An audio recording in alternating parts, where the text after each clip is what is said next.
Céline Dion voit son année continuer de se détériorer. Victime d'un trouble neurologique appelé syndrome de l'homme raide, la chanteuse doit faire face au flop du film qui signe son grand retour. Pire, elle devrait affronter une et douloureuse séparation. L'année 2023 continue de ne pas être clémente avec Céline Dion. Le film Love Again, un peu, beaucoup, passionnément, qui sonnait comme un retour pour elle puisqu'elle signe plusieurs titres de la bande originale, est un véritable flop. Et dans l'entourage de la star de 55 ans, rien ne va plus. Cet échec du film, le duo Dave Patel-Denis Sauvage, anciens ingénieurs du son devenus ses managers, aurait dû le sentir venir. Ils ne tiennent pas tête à la diva alors que René Angélil savait très bien la recadrer. Elle a besoin d'être challengée et, autour d'elle aujourd'hui, ce n'est pas le cas, admettait Laurence Piot, biographe de la chanteuse, sur BFM TV à l'automne dernier. Dans son premier cercle, il y avait bien sûr sa mère, Thérèse, qui faisait office de garde-fou, mais qui n'est plus depuis janvier 2020.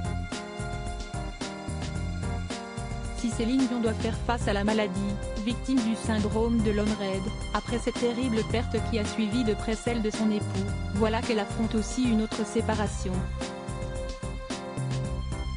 En effet, les ponts seraient quasiment coupés entre elle et son fils René Charles, selon les informations exclusives de Closer, cette semaine. Pourtant, ce dernier ne vit qu'à une demi-heure de chez elle à Las Vegas. Revenue de son traitement de la dernière chance, elle a repris place dans son immense propriété que René Charles a quittée. Le jeune homme de 22 ans n'a pas souhaité marcher dans les pas de son père en tant que manager de sa mère. René Charles vit dans l'un des hôtels les plus luxueux de Las Vegas en coulisses de cette séparation mère-fils, le problème d'addiction au jeu d'argent de l'aîné de Céline Dion. On savait que le jeune homme avait hérité, de son père, de cette addiction. Mais dans cette ville du jeu, il dépenserait aussi des sommes complètement folles en ligne, en plus de ses venues au casino.